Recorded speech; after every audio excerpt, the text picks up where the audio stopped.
ஓஷ்வான்ற இடத்துல காலையில் 10 மணிக்கு ஒரு பெண் தன்னுடைய வீட்டில் வாஷ்டப்பில் ஏதோ ப்ராப்ளம்னு ப்ளம்பருக்கு கால் பண்ணுறாங்க.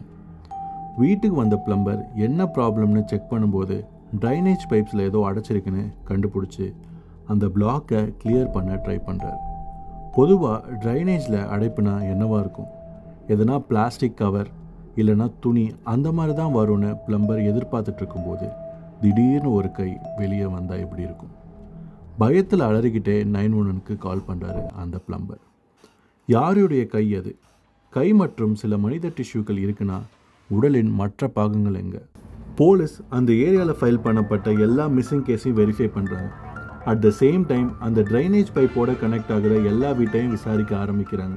பட் சந்தேகப்படுற மாதிரி எந்த ஒரு க்ளூவும் போலீஸ்க்கு கிடைக்கல. நாட்கள் வாரங்கள் ஆகுது, வாரங்கள் மாதங்கள் ஆகுது.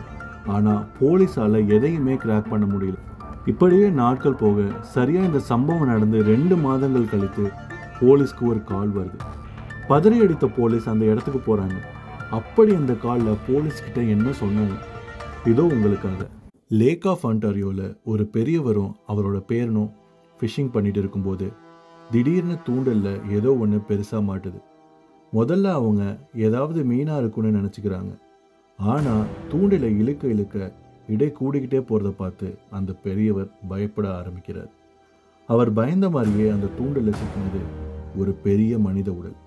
எஸ் வியூவர்ஸ், தலையே இல்லாமல் கை கால்கள் வெட்டப்பட்ட வெறும் ஒரு ஆளுடைய முண்டம் தான் அது. இந்த நியூஸ் ஒரு பெரிய சென்சேஷன் ஆகுது. பப்ளிக் அண்ட் மீடியா எல்லாருமே போலீஸை ப்ரெஷர் பண்ண ஆரம்பிக்கிறாங்க. யார் அந்த விக்டம்னு கண்டுபிடிக்க சொல்லி. லேக்கில் கிடைச்ச அந்த கழுத்திலிருந்து வயிற்றுப்பகுதி வரை மட்டும் இருக்கிற உடலை போஸ்ட்மார்ட்டம் பண்ணுறாங்க. அதில் இது ஒரு பெண்ணோட உடல்னு தெரிய வருது. லாஸ்ட் 6 மந்த்ஸ்லேருந்து ஃபைல் ஆன எல்லா கேர்ள்ஸ் மிஸ்ஸிங் கேஸையும் போலீஸ் ரீஓப்பன் பண்ணுறாங்க. அதில் ரோரின்னு ஒரு மிஸ்ஸிங் பொண்ணோட டிஎன்ஏ இந்த பாடி டிஎன்ஏவோட மேட்ச் ஆகுது. யார் அந்த ரோரி? ஹலோ விவர்ஸ், நான் உங்கள் எம்டி ஃப்ரம் மிஸ்ட்ரி தமிழ். வாங்க இன்வெஸ்டிகேஷனை ஸ்டார்ட் பண்ணலாம். ரோரி ஓஷ்வாவை சேர்ந்த ஒரு கப்பலுக்கு 1999 பிறக்கிறாங்க. சின்ன வயசுலேருந்தே ரோரி ரொம்பவே செல்லமாக வளர்கிறாங்க. அட் த சேம் டைம் ரோரியோட ஃபேமிலி பேக்ரவுண்ட் பார்த்திங்க அப்படின்னா கொலைன்னு நிறைய கேஸ் வாங்கிட்டு ஜெயிலுக்கு போகிறாங்க.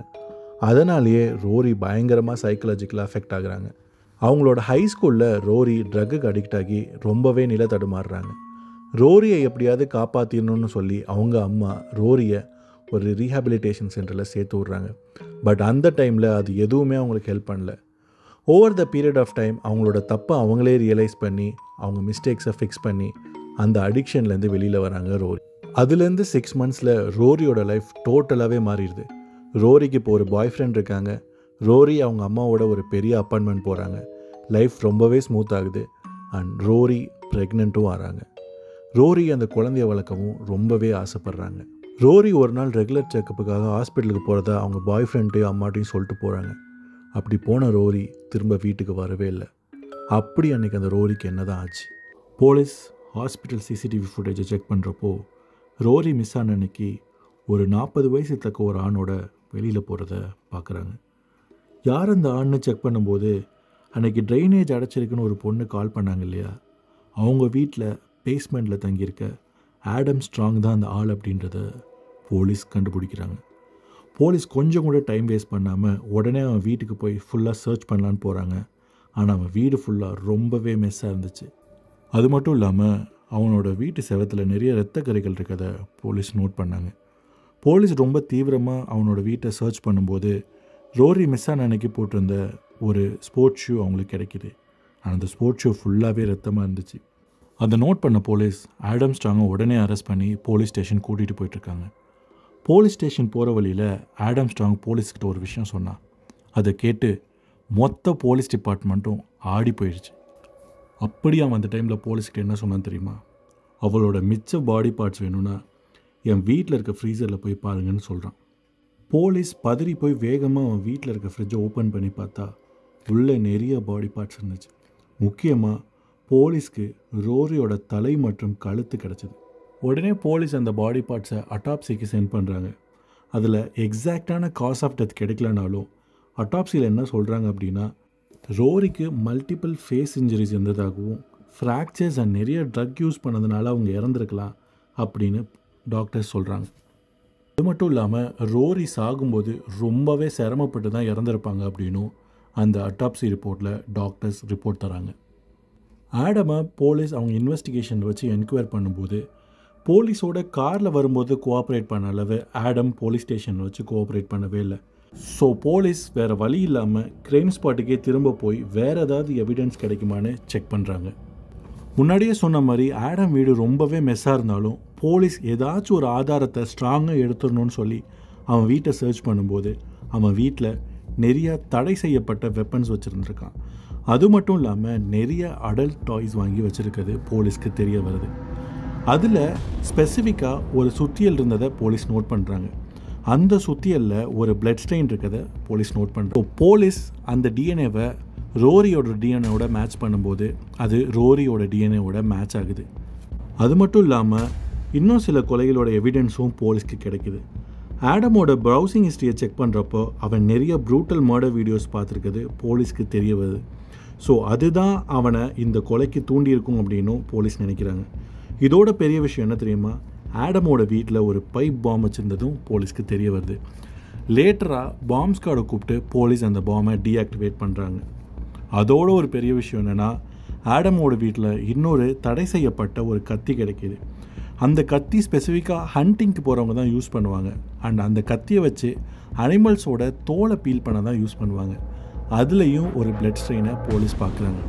ஓகே, இந்த கத்தியை வச்சு தான் அவர் ரோரியோட பாடியை டிஸ்மேண்டில் பண்ணியிருப்பாரான்னு சொல்லி அந்த கத்தியில் இருக்க பிளட் ஸ்ட்ரெயினை செக் பண்ணும்போது அந்த கத்தியில் இருந்தது ரோரியோடது கிடையாது. 10 வருஷத்துக்கு முன்னாடி இதே ஏரியாவில் காணாமல் போன கேண்டிஸோட டிஎன்ஏவோட மேட்ச் ஆகுது. போலீஸ்க்கு இன்னும் ஒரு பெரிய ஷாக். பாடி கிடைக்குமா அப்படின்னு சொல்லி ஆடமோட வீடு ஃபுல்லாக சர்ச் பண்ணுறாங்க. ஆனால் கேண்டிஸை பற்றின எந்த இன்ஃபர்மேஷனும் போலீஸ்க்கு அந்த வீட்டில் கிடைக்கல.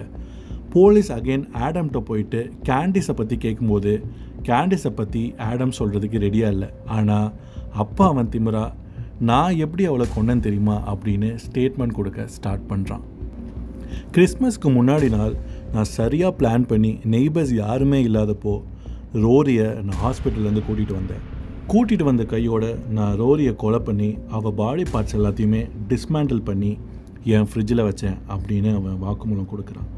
பட் ரோரியை எதுக்காக கொன்னேன் ஏன் அப்படின்ற எந்த இன்ஃபர்மேஷனையும் ஆடம் போலீஸ்க்கு கொடுக்கவே இல்லை.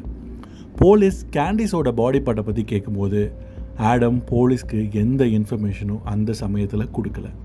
ஆனால் எப்படி எக்ஸாக்டாக 10 வருஷத்துக்கு முன்னாடி கேண்டிஸ் அண்ட் அதே ஏரியாவை சேர்ந்த ரோரி எப்படி இவர் கொலை பண்ணியிருக்க முடியும்னு போலீஸ் யோசிக்கும்போது கேண்டிஸ்க்கும் ரோரிக்கும் இருக்கிற ஒரே ஒற்றுமை அவங்க 2 பேருமே ட்ரக் அடிக்ட் தான்.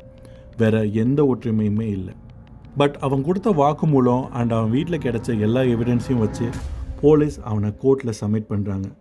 கோர்ட்டில் ஆடம் என்ன சொன்னான் அப்படின்னா, நான் சின்ன வயசுலேயே நிறைய ட்ராமா ஃபேஸ் பண்ணியிருக்கேன் அண்ட் பொண்ணுங்க என்னை நிறைய ஏமாற்றிருக்காங்க. அவங்க என்னை யாரும் ஏமாற்றலை அப்படின்னா இப்போ இந்த நிலைமையில் நான் இருக்க மாட்டேன்னு அவன் வாக்குமூலம் கொடுக்குறான்.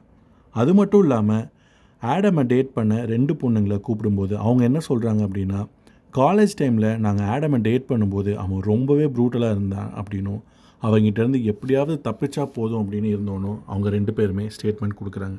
இதெல்லாம் வச்சு கோர்ட் ஒரு வழியாக மார்ச் 2021 அன்னைக்கு எனக்கு இரட்டை கொலை வழக்குக்காக வாழ்நாள் ஆயுள் தண்டனை கொடுக்குறாங்க. அப்போது ஆடமோட செல்மேட் என்ன தெரியுமா சொன்னார், ரோரியோட ஃபேமிலி பற்றி உனக்கு தெரியுமா, நீ வெளியில் போனேன்னா உன்னால் தப்பிக்கவே முடியாது அப்படின்னு சொல்கிறாரு. இதோடு நம்ம இந்த வீடியோட எண்டுக்கு வந்துட்டோம். இந்த வீடியோ உங்களுக்கு பிடிச்சிருந்தா என் சேனலை சப்ஸ்கிரைப் பண்ணி வீடியோ லைக் பண்ணுங்கள் அண்ட் கமெண்ட் பண்ணுங்கள் அண்ட் வீடியோவை நிறைய பேருக்கு ஷேர் பண்ணி சப்போர்ட் பண்ணுங்கள். மீண்டும் ஒரு இன்வெஸ்டிகேஷனோட நான் உங்களை சந்திக்கிறேன். Until then bye from MT from mystery Tamil.